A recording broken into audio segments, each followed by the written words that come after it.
For my ally is the Force, and the powerful ally it is. Life creates it, makes it grow. You failed your quest. I am a Jedi, like my father before me.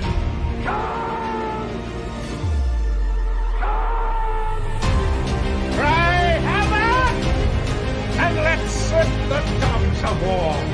Get right to it, Vader. Conan, what is best in life? Crush your enemies, see them driven before you, to hear the lamentation of your women. It's all in the reflexes. I'll also say that you're heavy into martial arts, Tai Chi and all that killer stuff. I suppose we have to register you as a lethal weapon.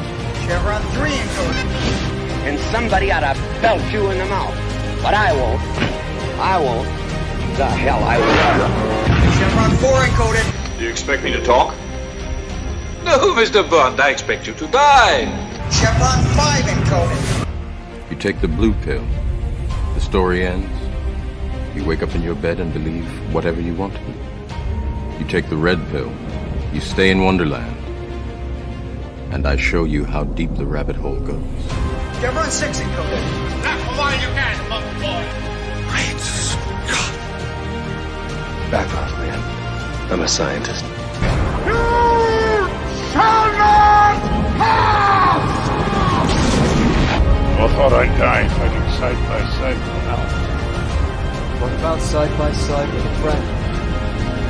A day may come when the courage of men fails, when we forsake our friends and break all bonds of fellowship.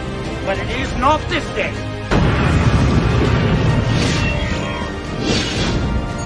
Chevron 7 is locked.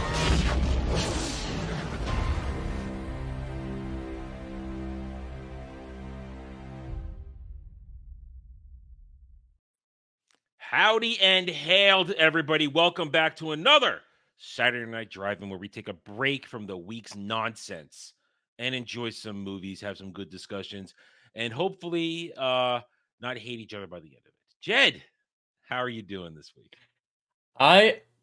I'm okay. We'll see how it goes once we get into the discussion. Oh, okay. That doesn't bode well for me. But no, jokes aside, it is great to be here. Always love to talk about old movies and talk about the actual quality of the film and not have to worry about the agenda of the film or the political messaging. We can just talk about the quality of the film itself. So excited to be here, ready to get into it. Yeah, and I'm ready to do it. This week, guys, we're talking Flight of the Intruder, 1991, starring, I always forget the guy who isn't famous, Brad Johnson, Danny Glover, and Willem Dafoe, based on I believe it was Stephen Kuntz novel, the first one in the series that went on to do very well, following Jake Coolhand, his career in the Navy after Vietnam, but that's a whole nother discussion for another time. I haven't read it, but I have good authority that it went very well as a series. Anyway, so Flight Intruder, 1991, Vietnam War movie. And I find this movie massively interesting. I hadn't seen this in a long time. Been a while since I've seen it. And first off, I will say this was the first movie I ever saw Willem Dafoe in. Really? First time I ever saw him. And I was like, wow, this dude's, well, first of all, he's weird looking. Just a bit. Secondly, damn, he's captivating in this character. And then, of course, the years go on and I see him in other ones like, damn, Willem Dafoe, fantastic actor. I just about love him in everything when I see him in something. It's great. Willem Dafoe always delivers a quality performance. And he's one of those actors that can transform himself to fit the role. And as Lieutenant Commander, Virgil Cole, he does that, and it feels great. But again, this is a Vietnam movie. Now, usually when you do war movies, there are a lot of famous Vietnam movies, but most of the time you're covering a World War II movie. Maybe you're covering a Civil War movie, something like that. But the Vietnam movies are not something I generally enjoy, but I enjoy this movie because it's a fascinating concept of a fighter plane movie, but it's not Top Gun. And for me, the way they pull this off is very interesting. So what are the deets before we get into this? basically, this is 1972. We are in the quagmire of the Vietnam War. The U.S. government is basically restricting all real quality targets for bombing runs, and we get given a good opening monologue, as I see it, where we have voiceover of actual audio from politicians and presidents, Johnson and Nixon at that time, and we get a basically breakdown of that. There were bombing missions going on in Vietnam done by the Intruder class fighter, not fighter, just Intruder class bomber, which had 0 offensive weapons. It was a bomber that had to rely on evasion and luck and the skill of their pilots to get out of shit. And it's basically these ran the majority of bombing runs in the Vietnam War. And this is a story of some pilots who got into some shit. I mean, fictional, of course, not really real, but it's fascinating when you line it up against something like Top Gun, which came out a few years before, where you are Maverick, you're in the seat, there's fighter dogfights everywhere, zip zip boom boom, I'm your wingman, you can be my wingman anytime. And in this one, yes, there's a serious death scene in Top Gun, but this one, it's dealing with all those critical themes of Vietnam War, of the death, the pointlessness, the political agendas, the handcuffing, the morale, the lack of it. And it's all of it for me, nicely encapsulated in this roughly 2-hour movie. Now, Jed, this is your first time seeing it. How do you feel out of the gate as we get started here? I feel like this film should have gone either of two ways, or was created as either of two things initially. I feel like it's either 5 movies in one with fragments of each inserted, or it should have been a serialized television show, because it has a bunch of mini stories in it. I feel like it's just a bunch of random little stuff put together, whereas in a serialized season, that would be okay, a beginning, middle, and end of a story. But in a film, it came across very jarring. Like, there wasn't a whole lot of plot momentum, and like the purpose of the film, the goal of the film, was muddled. And by the time I thought I'd figured it out, it was resolved 15 minutes later, the run that he went on with Cole. Once that plot line was introduced, I'm like, all right, this is what the film's about. It's about them taking revenge, them going at it, doing it on their own, taking matters into their own hands. 15 minutes later, it's over, and there's still almost an hour left in the film. And it just felt very jarring to me. Like, it had too many ideas and didn't develop any of them enough. Even the Vietnam War stuff that you're talking about, like the pointlessness of it, seemed more as an aside than as a major plot detail.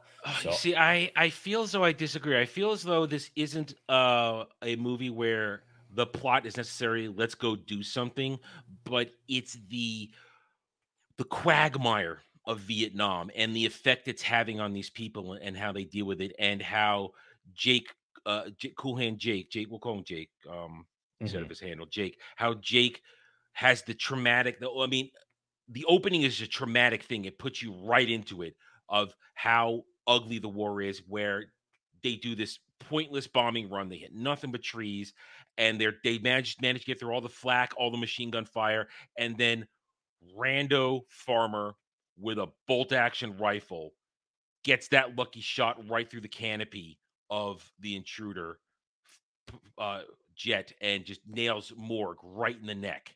I don't think that was an Intruder yet, was it? Yeah, it was Jake made a big deal about flying that different type of plane with Cole. They were all, I think it's the same. They were basically the same planes, just one had a slight different modification. The same class. Okay. They were the same class. It was all the same class. And the only reason they got that bigger one was because Cole was qualified for the larger ordnance that was attached to him. But the whole thing is that it just goes right through the canopy, hits him, and we see that traumatic loss right there. And that's basically the focal point of Jake's character, how he's trying to deal with this alongside the general idea of the Vietnam War. And there's a great line after they've done the run on Sam City. We'll talk about that in a few minutes. And they go through the court martial. The line that sticks with me the most is, most of these people, everybody involved in this war, half don't want to fight it and half don't seem to want to win it.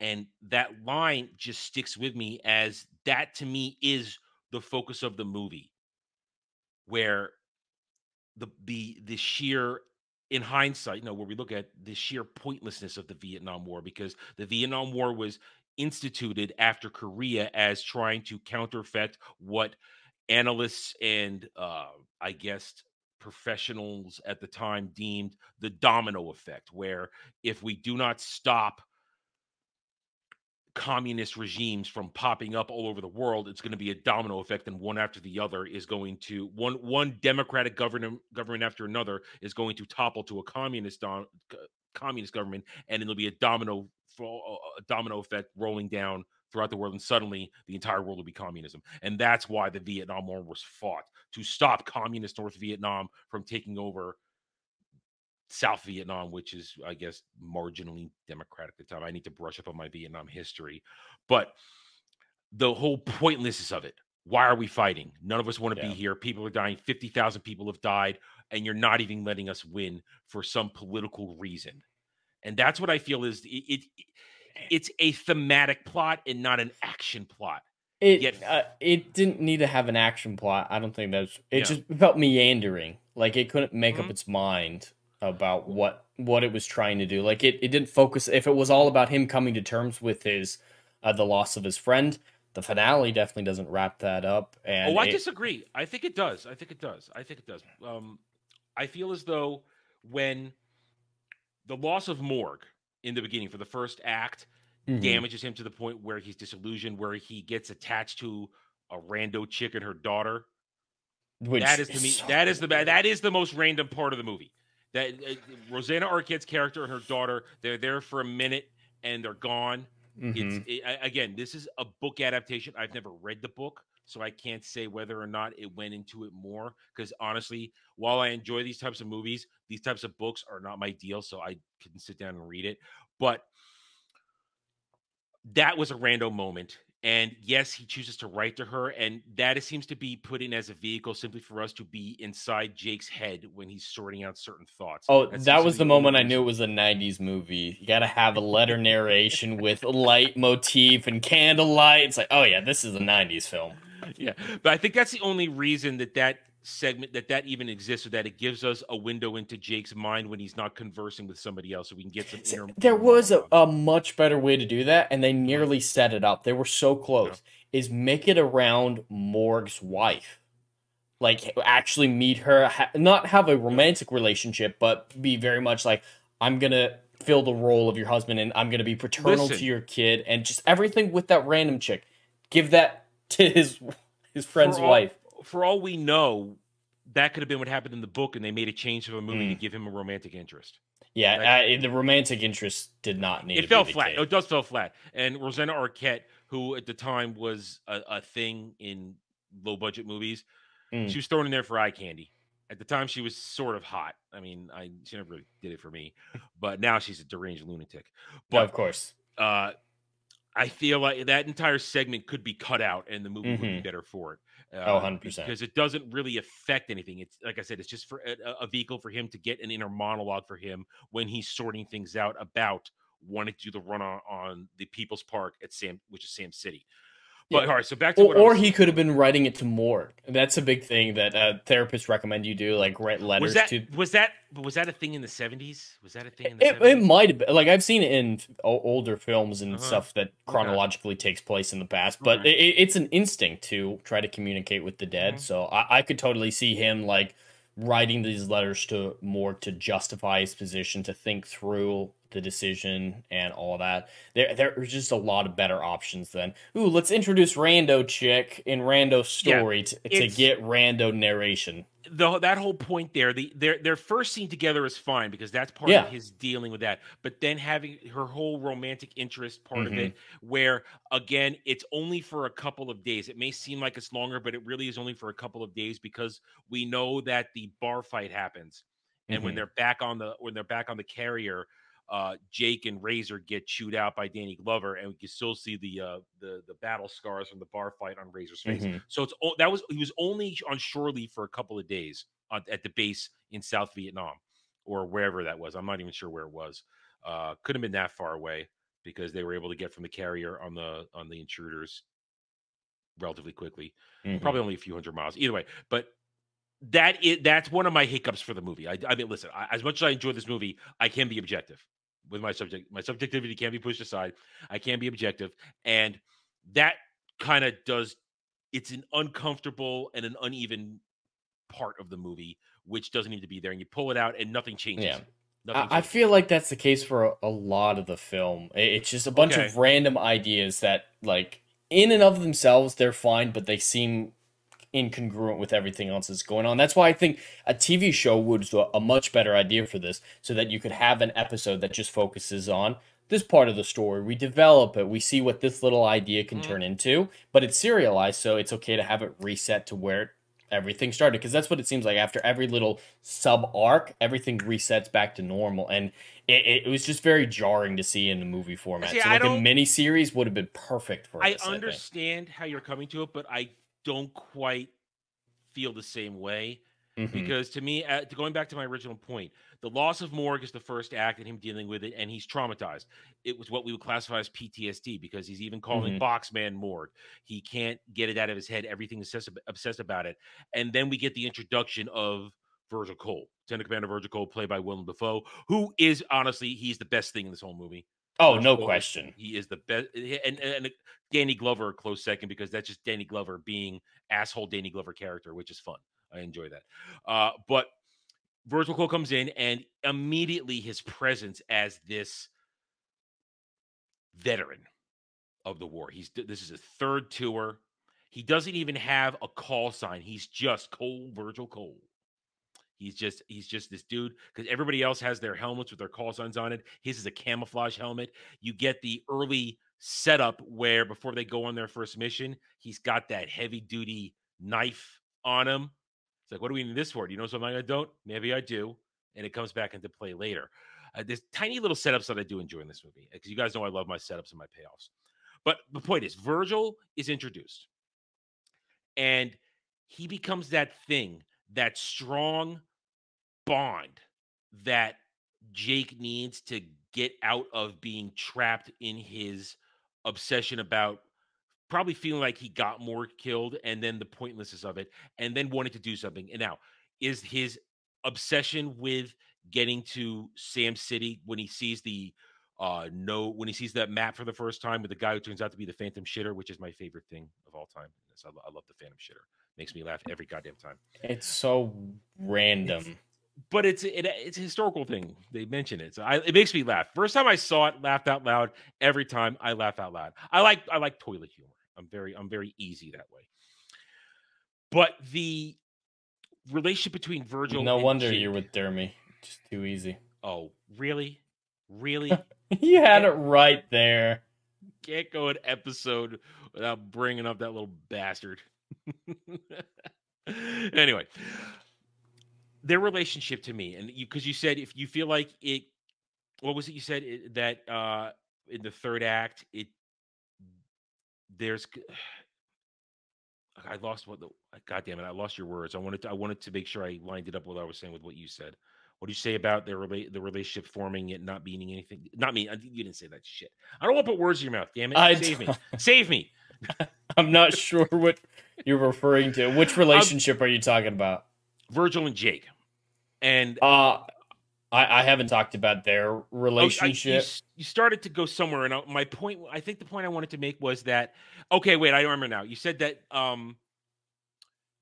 you felt as though after the bombing run on Sam City, and then the court martial's like, okay, this movie goes on for another hour. Why?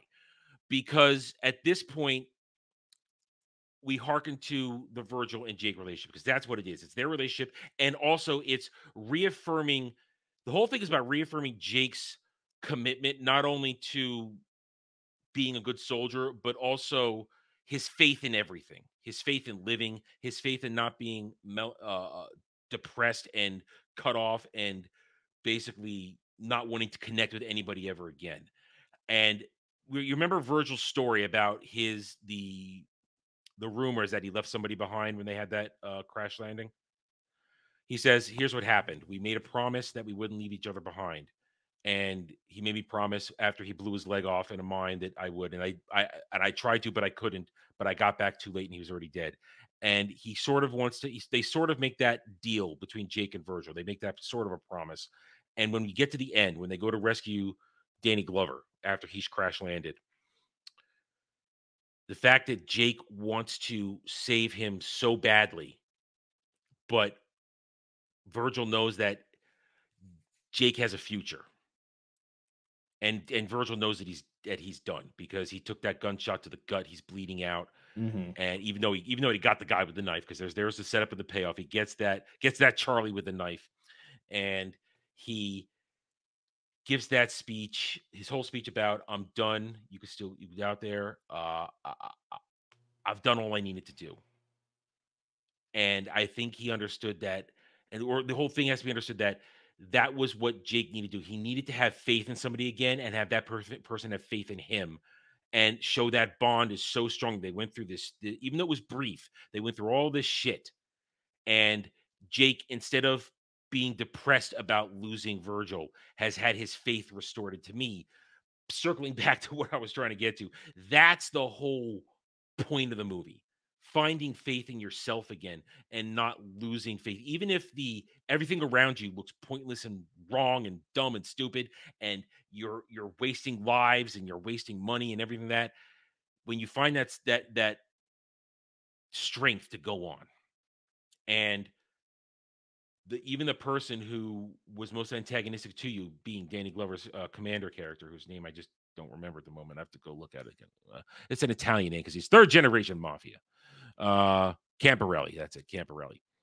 Even after Camporelli Camporelli wants to play by the rules, doesn't like what Jake and Virgil have done. In the end, though, both of them have their faith restored. It's about faith and strength, inner strength. I mean, am I making sense or am I rambling at this point? I mean, I can see what you're talking about. It seems a little, I don't know, like you're looking a little too deeply, but I can at least see what you're talking about. But okay. I didn't see that, and I don't necessarily agree that was the idea. I don't see a whole lot of depth to this film, to be honest, at all. The only things that I really enjoyed about this film were the characters, the acting. Of course, you got to love Willem Dafoe. The acting is great. Yeah, and the writing for the actors wasn't that outstanding to me either. It's just good actors doing the best they could, at least when it came to Danny Glover and Willem Dafoe. But in the majority of the confrontations, I agreed with Danny Glover pretty much every single time. Oh, he's not wrong. He's not 100% right. Yeah. But yeah, like it felt like so many different ideas. Like, I think the best example of it is when they go hit Sam's Town. It looks like, oh, this is going to be the point of the movie, is them building up to do this, and then 10 minutes later, that's over. And then, like, oh my God, we've got a court-martial. And it's like, oh, are we going to go into A Few Good Men territory? And the rest is going to be a courtroom drama about the morality of what they did. Oh, that's wrapped up 2 seconds later. And it just felt like the whole movie was that. It's like, oh, we're setting up this cool idea for the rest of the movie. Wrapped up 2 minutes later. Oh, we got this new cool idea that's the whole movie's going to be about. And so I just couldn't get invested in anything or anyone, because every time something was interesting, or I started to be like, I can see what they're trying to do here. Let's explore this. It's wrapped up in 2 seconds. Like the court-martial scene, that could have been interesting. I mean, I don't know why they're in a school gymnasium for that scene, but it's like, all right, they're going to have to really dive into the morality of what they did, and Jake is going to have to wrestle with his grief, his loss, and question whether or not he made the right choice for his friend, for himself. Was this selfish, or did he actually want to hit a good military target? Like, he could really delve into his personal motivations of it, and the military could see, like, hey, like, maybe come around to his side about, we need to hit real targets. This is a war we're fighting, not a political game. But it's just wrapped up 2 seconds later. And that's how I felt throughout the whole film. It's like, all right, this is an idea. We can run with this. There's interesting stuff here.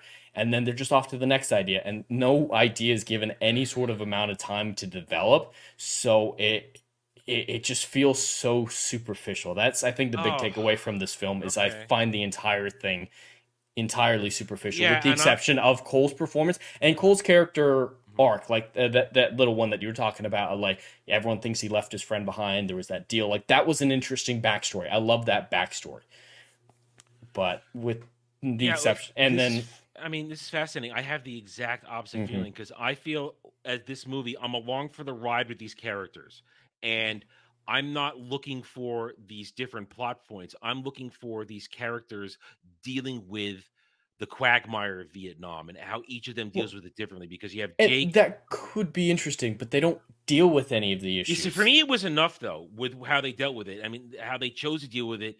It resonated enough with me that I enjoy the ride. I mean, Jake's borderline depression, and then how Virgil Cole, who is a pure warrior, Virgil is he's a warrior, and he says, I like to fight. I'm here to do this stuff. It's what I'm good at. Yeah. And how that he was interesting brings him out. Or Camporelli's pure professionalism. I am here to be the man in charge, and we're going to follow the rules. And if you break the rules, you're done. And the tough love aspect of that kind of stuff. Can I ask you a question about his character? Sure. Or a certain scene? So near the end of the film, during the whole like they come to save him bit, right before Cole dies, or that whole bit, his plane crashes. Danny Glover's plane crashes, and the new guy Razor is gonna come in and help. And he's going to try to save Danny Glover, but Danny Glover's like, no, you get back to base. That's an order, kid.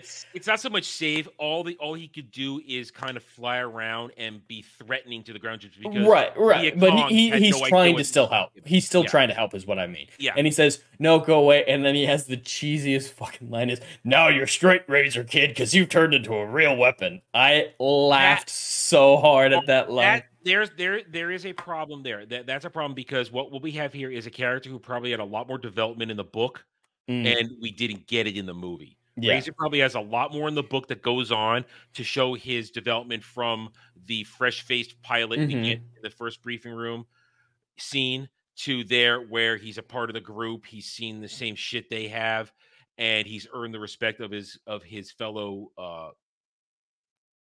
crewmates, I'll say crewmates, his fellow crewmates, and his commanding officer.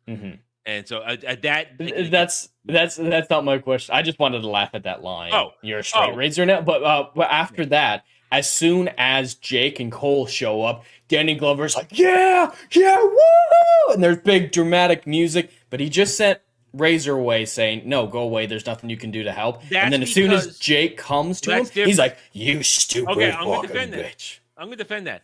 That's because at that point, Razor's plane, it's basically out of munitions. He's got maybe, I think they have one. He has like two flare missiles left. Two of those flare missiles left. He can't really do anything except be a target. You're still focusing on the wrong part. The part at the end. But I'm getting there. I'm getting there. So, but then when Cole and Jake come in, that's a fully armed ship ready to, because there was other ships incoming to defend it. Now that's a fully armed ship, and that's why he's cheering, because he ordered Razor go away because Razor didn't have it. He's cheering because yes, okay, here's a ship that can. There's a part 3 to that. Is he knows that's Jake? He specifically says, like, you son of a bitch. Okay, yeah, you criminals. But when Jake gets to him on the ground, he's like, you stupid fucking bitch, I grounded you. It's like, so 1 second you're sending away your help. The second you're cheering that Jake has shown up, and then you see Jake and you're like, why did you come here? That's banter. That's banter. That's pure banter. That's not him criticizing him for being there. That's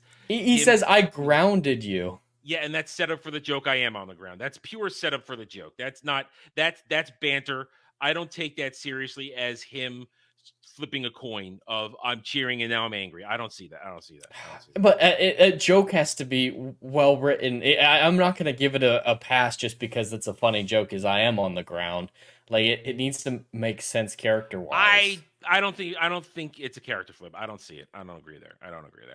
But I keep coming back to my whole reason for enjoying this. I like the characters. I like the ride, and I like the thematic. I mean, again, it's been a long time since, frankly, I hadn't seen this as an adult. Last time I saw this, I had to be in my 20s. It's been a long time, and I still didn't really understand a lot of things, especially politics. I hadn't done the political education. I hadn't had the political education that I had on how government works, on some of the historical stuff yet. Watching it now, though, I understand so much more of what's going on in this movie, politics and military wise and war wise, and I got way more out of it in this watch through than I ever had in previous ones. Understanding the connotations of just how debilitating morally wise the war was to everybody involved in it, either at the front or at home. And that is what sings to me in this movie. That feelings, those conversations, those interactions, and how each of these different characters deal with it. And then the action set pieces all work for me too. And they especially work for me, as I said earlier, because you can we're coming out of the 80s where you had Top Gun, you had the Iron Eagle franchise. The Iron Eagle franchise, all these fighter plane, dogfight movies. And then you have this. It's 91. It's a fighter plane movie, but it's not a dogfight fighter plane, because this is not. There's going to be no dogfights, no flying around, no yeehaw, no pull the brakes, they fly right by me. None of that. It's we simply have to either drop our bombs or run. That's all we can do. And how these and also basically showing you how, in a way, even at the time, because remember, the Vietnam War was done before we had a volunteer army. That was one of the things that the U.S. government did after Vietnam to try and change the perspective of the military by making it volunteer. That allowed for connections to who's in there, not just, oh, you're all baby killers and shit like that going out there. And how these men felt dealing with all this. And to show, I see, I'm trying to weave too many words into one statement there without losing myself. That's the problem there. I'm trying to get my point across without. I'm trying not to be preachy here. I'm really trying not to be preachy about how I feel about this movie, because I have a new perspective on this movie from when I was watching, and that's why I feel a lot more of a profound understanding of it and what the message is trying to get across. That the Vietnam War was just horrible for everybody. And damn, I'm sorry, guys. I'm trying to form my thoughts here. And listen, obviously, we're not having a fight here. We're having a civilized discussion about this.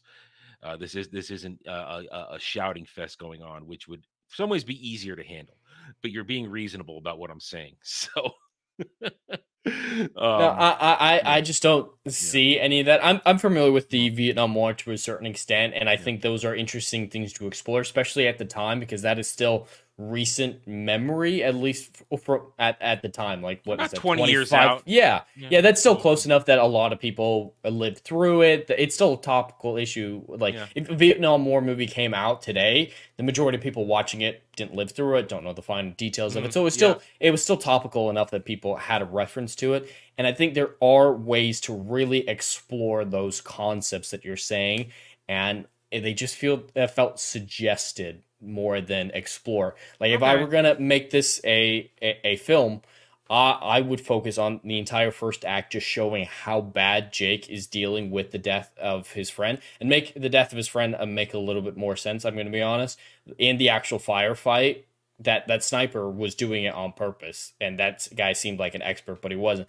And then the second act is all leading up to his plan with Cole, and then the third act, Jake defending his position, getting character development, looking at his past, looking at his decisions, questioning himself, and straight up trying to convince leadership in his court-martial to see the war as he sees it, as what you're saying is it's complicated, it's gruesome, it's pointless.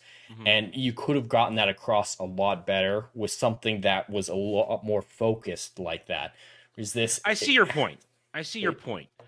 And I can see how those improvements could be made, but this is also an early 90s movie, which is still adhering to that. Let's not get too serious in this type of movie where we're trying to show a heroic side to things. And I mean, it's not Apocalypse Now and shit like that, where we're seeing the true derangement of some shit going on in the Vietnam War. Or was that a thing that 90s movies don't delve into serious topics? Well, it's kind of still clinging to that 80s thing where we're just gonna go light, we're not gonna go deep, and we're not gonna go hard on these things. But we're gonna go with the thematic classical messages, and we're gonna run with some top billing actors of the time. Because remember, this is early 90s. Danny Glover has a successful career as an action star or Lethal Weapon and other stuff. Willem Dafoe is a quality actor. Brad Johnson, he was in Things. And you had a lot of other supporting. Like Ving Rhames is in this. Yes, and he's fun. I love Ving Rhames. Say it for me. Black is beautiful. I laughed at that joke. I'm gonna admit, I really enjoyed his character while it was on. Yeah. But I just don't think a film like those concepts like you're saying serious enough for you. They didn't take its time, is what you're saying. Well, they didn't take its time with anything. The type of themes that you're talking about that seemingly were their goals just can't work in a superficial film like this. So it just don't. It doesn't feel as superficial to me though. Maybe it's because I'm an old man. I don't know. But I mean, no, I was not alive during the Vietnam War. Anybody thinking that I'm not that old. But I go ahead. No, go ahead. Oh, I was just gonna say, and the only thing that could have probably saved this film for me was good action, good dogfights, or good aircraft combat. And I don't think this film lived up to the combat that it could have, because, like you said, Top Gun was several years beforehand, and Top Gun had significantly better. Oh, Top Gun and Iron Eagle were the gold standard of dogfighting movies. They clearly use CGI for this film in several scenes. Oh, obviously, because I mean the run on Sam City, which I like. I like that whole sequence of them going in.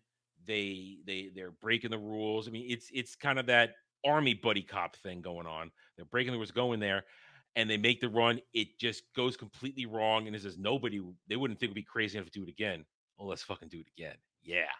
And they go back and do it again. I like that whole thing, but it is CGI to hell. Not early 90s CGI, which is blatantly obvious. But I forgive it because it's early 90s CGI, and they did as little to it, but there was actual practical effects which worked. I mean, all the daytime stuff was practical effects. I love a good dogfight. Top Gun is great. Iron Eagle is great. And I'm surprised how much interest I have and how much I'm rooting for this plane that can't fight back. And that again, watching it older, and this time I meant to say again because that was not my thing. I didn't do that not on purpose this time. It makes me. There's a certain relation I somehow have. Okay, these are guys who are purely flying. They can't fight. They can deliver their payload, and they're gone. They have no other defensive weapons. And to me, that's a compelling part of all of this. And how what their job is to clear away, suppress stuff. They're not there to win it. They're there to make it so that other people can win it. And I'm the things that you're talking about where there's so many different things coming in, and for you, it feels as though it's pulling apart from a focal point. For me, all those different things come together in a tapestry that I'm appreciating all its different parts, and it doesn't dilute it for me. It doesn't feel as shallow as it may feel for you. Maybe because again, now I did it wrong. 4 weeks in a row. 4 weeks in a row. Somebody should be putting money on this. Somebody should make money off of this. Just like Legatus does his death counts for you in your streams, he does an again count. An again count. Yeah. It's terrible. It's a horrible, horrible thing. And we need to think of a punishment game for me. Something has to happen. I don't know what. Either way, the whole thing comes together for me. It works. Where it doesn't work for you, I find it interesting that it works for me. Where you're looking for the one thing, and I find the other thing. The way it all and how the character drivenness of it is enough for me. And even though these plot points are just basically they're here's the way to put it. Basically, the major plot points are each centered in each act. And it's not a standard act 1, act 2, act 3 build to a climactic thing in act 3. Each of those points happen in each act, and they're resolved in each act, which is I could see why you say it feels better for a television series. That does happen, but there's more examples than just the 3 acts. Like the example you brought up of the romantic story arc. Like there's individual. That's alongside. That's a part of the things. There's little things like that happen, and too, I agree not on just that. each act having its own thing. Like there's a lot of those I'd feel that are just even in a couple scenes. Oh, I agree. It would have been a great miniseries. Yeah, it just needs time to develop because the characters I think are contradictory a lot of times. I'm only interested in Cole because it's Willem Dafoe because he does a great job. I'm only interested in Danny Glover because he seems to be the voice of reason, even though he's mocked for it, or at least put up as the antagonistic force for it, and because it's Danny Glover. But I see a lot of strange character writing as well that I couldn't get invested in the characters any more so than the plot. I'm going to attribute this to, and I said this at the beginning of the stream, I have it on very good authority that as a series of books, these are all compelling and interesting books as we follow Jake through his life in the military and all the adventures he gets up to. I have a feeling that the way they adapted this was missing things. And this might be suffering from something where they tried to adapt maybe the wrong book for this franchise. Granted, the franchise was just starting in that point. They were still going on. It still went on for a lot of years. And I feel as though that might be part of the problem here, is that they tried to adapt it in the wrong way. Because I agree with you. It feels like there are things missing. And feels like there are things in there that are unnecessary. Now, that for me, that doesn't destroy my enjoyment of the movie. But I can understand how for you, first time out, and the way... I mean, we've been at this with each other for over a year now, doing this show. I understand that you go into something looking at it. And I didn't choose this movie thinking you would be annoyed by it. I mean, guys, I do not set out to make Jed upset with a movie. You got to understand that. I'm picking these things that I've watched for years and I think they're good, and other people always agree with me they're good. And I'm thinking, okay, let's see if I can land it with this one. And I'm batting very low right now with movies recently, but you've done good ones in the past. I know I have. You've chosen some very good ones before. Let's say the past 3 or 4 months, if it's one you haven't seen, I've missed wildly. I was very excited for your almost pick for either this week or the last time. I know which one you're talking about. Yeah, that one I will definitely bring around. I'm not going to tell you. You guys will find out. That's been on my list for a while. And the one we're talking about. It's a more artistic movie. It's a full on I'll say it. When we do Memoirs of a Geisha, that is a much more artistic movie than this, and it's a way deeper movie, and it's an even better acted movie. It definitely seems like my speed. Yeah, I think you'll like that one, but I might have to give you something I know you'll like. I'm gonna have to work hard. Maybe I won't do what I was planning for the next one that I mentioned before the stream, because I here's the thing. I'm choosing these movies lately that are nice and easygoing. Maybe they're not too deep because that's what I need right now. That's kind of what I need.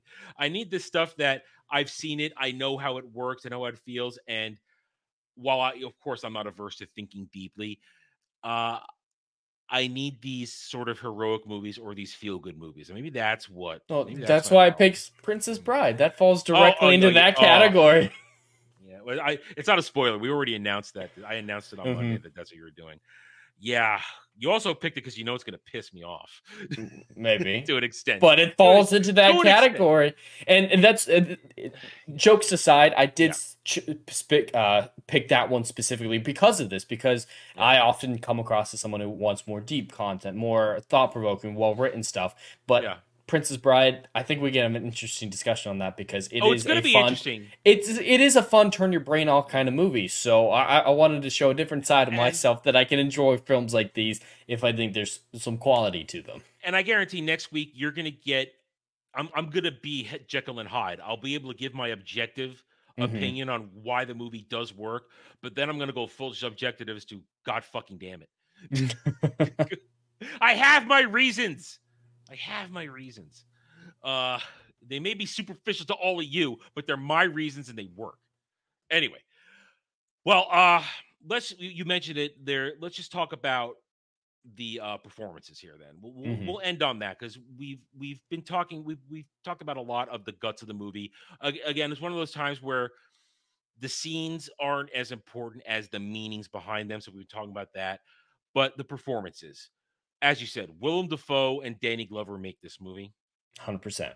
Everybody gives a good performance. There's no bad performance. Like you said, there's the dialogue is weak. You're talking about Jake's dialogue is perhaps the weakest dialogue throughout the whole movie.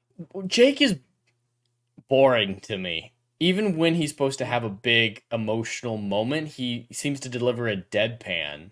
I think I don't think he's a good actor. I'm sorry. I don't think he was the right person for the role. Brad Johnson could not carry it along with Willem Dafoe and Danny Glover. Two guys, one guy, Willem Dafoe, as I said earlier, who can transform himself for a role, and Danny Glover, who has a presence on the screen and is also a good actor and can vacillate between serious and comedic or serious and light.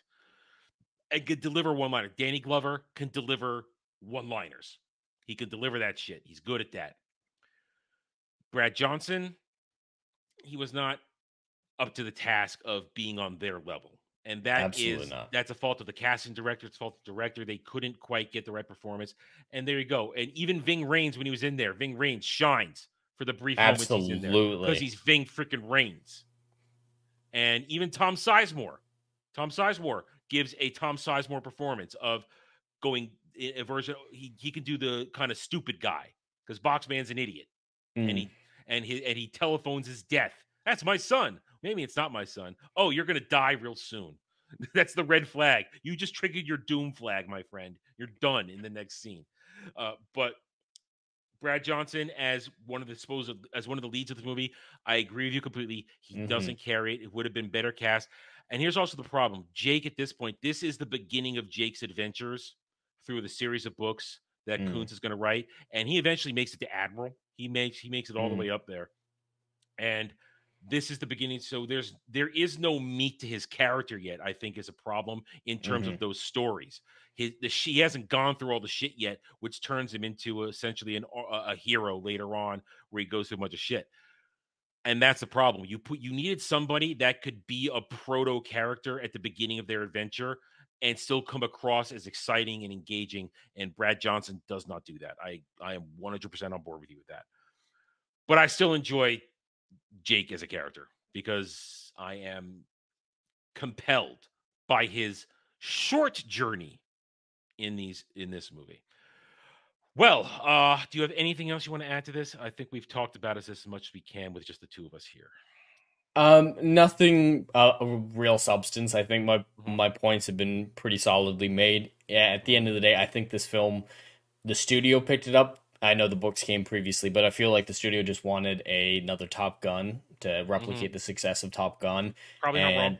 Didn't put as much effort into it as I would have hoped that they would, because these are a lot of interesting ideas, and that's where a lot of my points, besides Willem Dafoe's and Danny Glover's points that I'll give in the end, are derived from. There's a lot of great ideas in this film that I just don't think go anywhere. So like these ideas could be great. They have so much potential that a miniseries or a better writer could just take these bullet points. If someone just gave a better writer the bullet points of this film and said, all right, tie all these together or make it into a miniseries, this could be an all-time great war film.